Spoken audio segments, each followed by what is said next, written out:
Usain Bolt. A man so dominant he made his competition look weak. His competition only being the next 4 fastest sprinters in history. Usain Bolt storming through!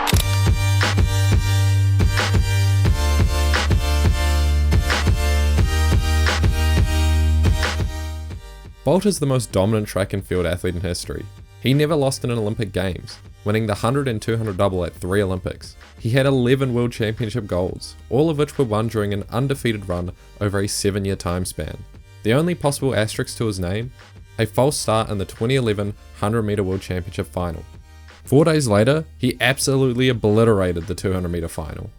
And that doesn't even mention his 2 monster world records, 9.58 in the 100 meter and 19.19 in the 200 meter.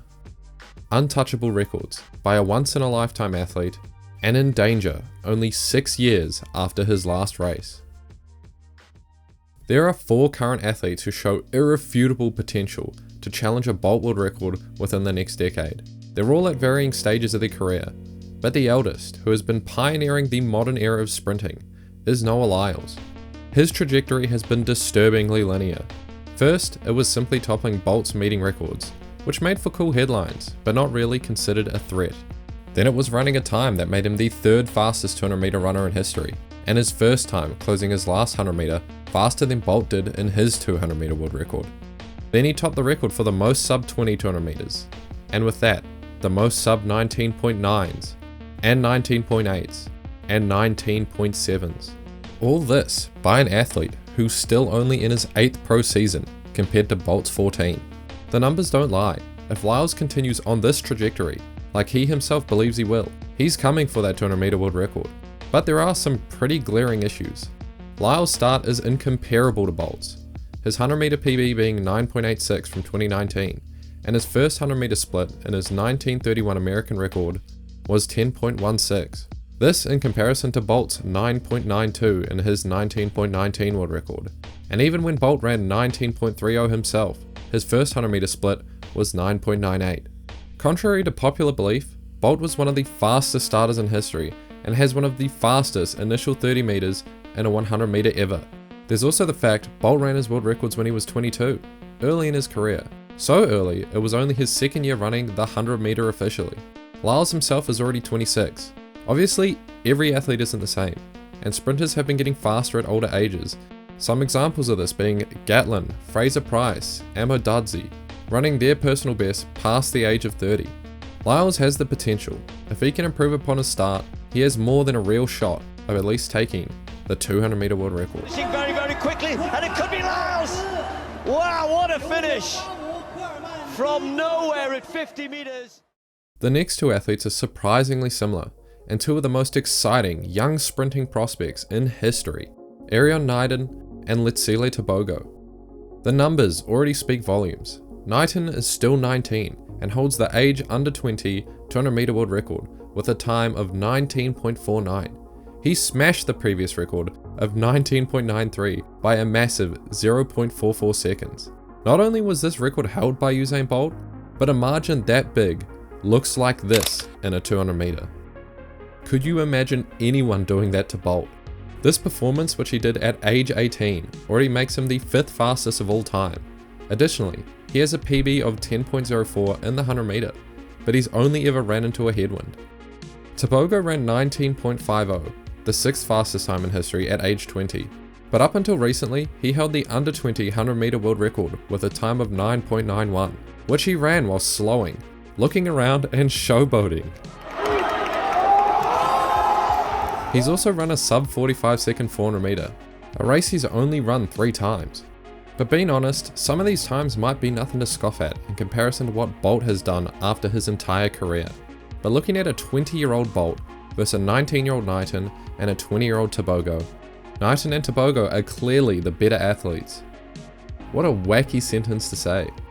But there is an issue with the statistic-driven argument, and that being all athletes do develop at different rates. Knighton and Tebogo might not develop much further.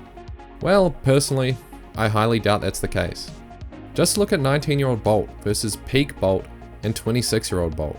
There is clearly further development in his frame. He's more muscular, and there's a pretty clear difference between him at 19 and even when he's at age 22 and breaking records. Now, just really look at Knighton and Tebogo. Do these look like completely developed athletes in their final form?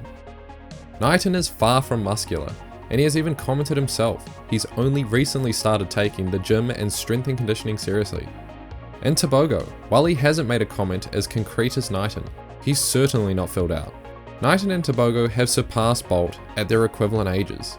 Whether or not they continue onwards to challenge his records, well, no one can be certain for sure. But the odds seem certainly in their favour. The final athlete, and a name currently making its rounds, is doing in the 100 metre what Knighton is doing in the 200. Asinga. He's 18, and he just demolished the previous age 18 100 metre world record of 9.97, who was previously held by Trayvon Bramell, while also yoinking Tebogo's under 20 100 metre world record. He did this with a stunning time of 9.89, and he's run faster too, just under conditions that were slightly too windy. To add, he's also ran a 19.97 200 metre, which is ever so slightly behind Usain Bolt's time at 18 of 19.93. The most amazing thing about Asinga is his composure against the best.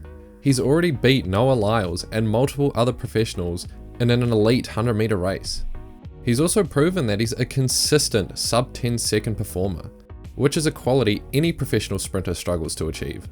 As an example, of the 10 NCAA athletes who ran sub 10 this year, none of them ran more sub 10s than Asinga, regardless of the conditions for both athletes. And to add even further, only 4 other under 20 athletes in history have gone sub 10. Again, Asinga has done it 4 times by himself, still aged 18.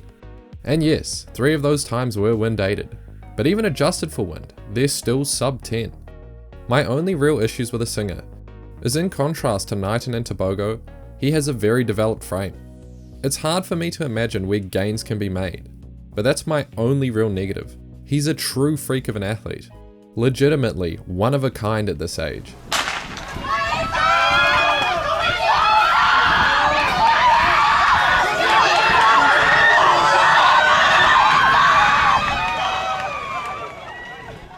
Somehow, in a year where the men's 100 metre is considered slow, we're seeing the greatest sprinting talent of all time bloom right in front of our noses. At this current trajectory, and with 4 athletes to pick from, there's more than a good chance Lyles, Knighton, Tebogo, or Asinga could take down a Usain Bolt world record. And I'll be honest, after growing up watching Bolt's career unfold, I didn't ever think I'd see his records go down within my lifetime.